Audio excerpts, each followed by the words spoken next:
생각하니까 눈에서 이슬이 맺히는 것 같습니다.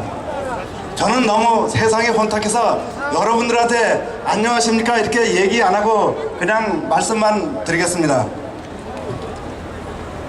침몰한 세월호 소식에 노란 리본을 마음속에 달고 미안하다, 어른들이 구해주지 못해 미안하다 소리 외치고 있는 요즘입니다.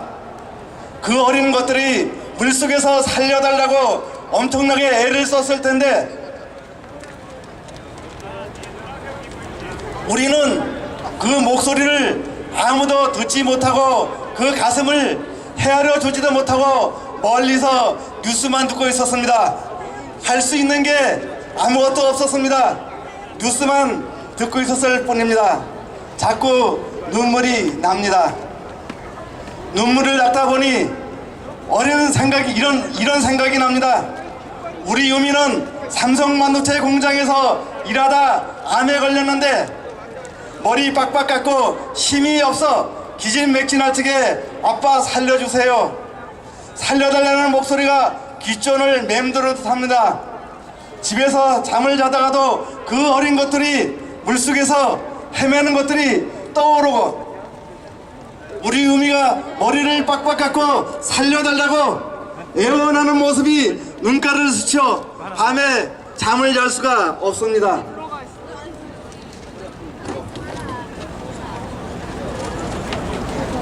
제가 가만히 생각해 보니까 세월호하고 삼성하고 닮은 점이 너무 많더라고요. 그러니까 삼성 노동자한테 자신이 무슨 유해 물질을 쓰는지 어떻게 자신의 몸을 보호해야 하는지 교육도 시키지 않았습니다. 노동자는 그냥 일만 했습니다. 암에 걸려 죽으면 개인 탓으로 돌리고 회사는 개인 질병으로 몰아붙였습니다. 세월호 역시 똑같았습니다. 배에서 일하는 노동자한테 배의 안전교육이나 시키지 않았습니다. 배가 잘못되면 그 승객이 어떻게 해야 하는지 알지 못해서 사고가 났는데도 승객을 대피시키지 못했습니다. 그 장소에 맞는 교육을 시키지 않아서 이런 일들이 계속된다고 생각합니다.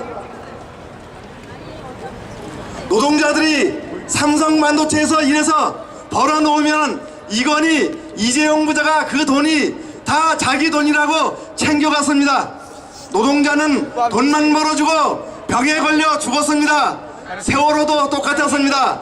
비정규직 또는 계약직으로 일하는데 어떻게 책임감을 가지고 일을 하겠습니까? 책임감 없이 일하다 보니까 사고가 난 것이죠.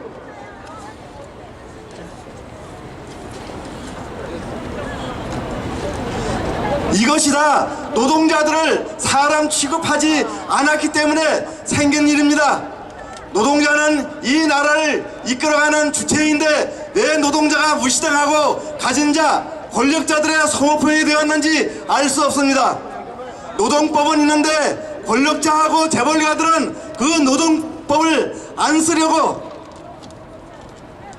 합니다. 자꾸 감추려고만 합니다. 우리 노동자들은 그 노동법을 꼭 찾아서 써야 합니다.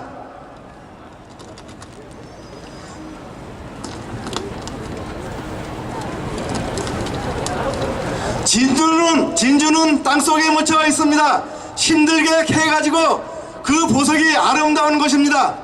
만약에 그 보석이 쉽게 캘 수 있고 쉽게 구할 수 있으면 보석이 아닙니다.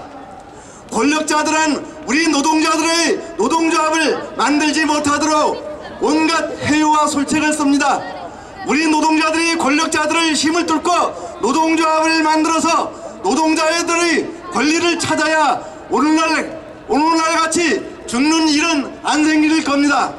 노동자 스스로 노동자의 권리를 찾고 생명을 지켜야 합니다. 후세에게 말할 수 있어야 합니다. 안 그러면 우리 학생들한테 우리 자식들에게 무슨 면목으로 말을 하겠습니까? 우리가 사는 세상이 어렵고 힘들더라도 우리 권리는 우리 손으로 찾아 좋은 작업 환경을 만들어 불의의 사고로 죽지 않았으면 합니다. 저는 전관예우는 반드시 없어져야 된다고 생각합니다. 오늘의 이 사고는 전관예우가 이 사고를 불렀다고 생각합니다. 2005년도에 우리 유미가 삼성 반도체 공장에서 일을 했었는데 그곳에 사장이라는 사람은 황창규라는 사람이 사장이었습니다.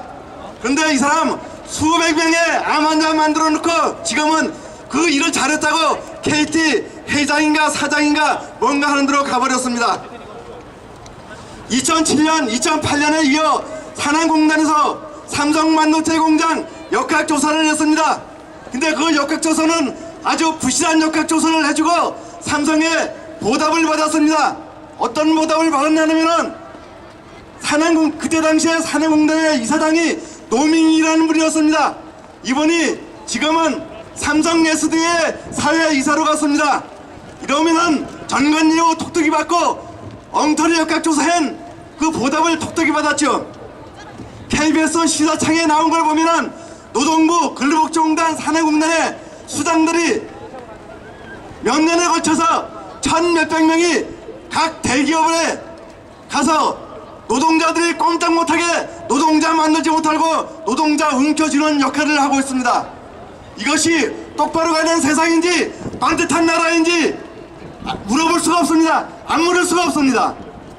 어떤 분이 얘기했습니다. 우리나라를 반듯한 나라로 만들겠다고. 반듯한 나라를 만들고 싶으면은 삼성, 이건희, 이재용 부자 먼저 구속을 시켜야 합니다. 이 두 사람을 구속시켜야 하는 이유가 반드시 있습니다.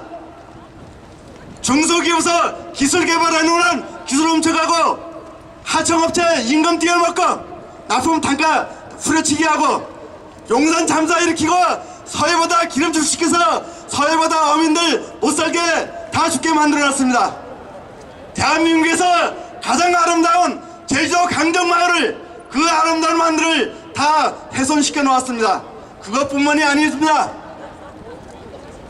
과천 철거민 아줌마들을 삼성공단 앞에서 수없이 긴 세월 동안 보상해달라고 시위하는데 한 번도 들은 적이 없습니다. 이것뿐만이 아닙니다. 입으로 다 말할 수가 없습니다. 삼성 서비스 노동자들이 법에 있는 노동조합을 만들려고 하는데 이 권력자들이 노동조합을 허용 안 하고 노동자들을 꼼짝 못하게 만들어 놓고 있습니다. 이것이 반듯한 나라로 가는 길입니까? 이건희, 이재용을 반드시 구속해서 삼성의 잘못된 것을 바로 고쳐내야지만이 다른 기업에서 이것을 보고 처벌이 무서워서 나라를 반듯하게 법대로 지켜서 할 거라고 생각합니다. 삼성을 바로 잡지 않고는 이 나라가 바로 설 수 없다는 것을 이 나라 정부는 반드시 기억해야 할 것입니다. 고맙습니다.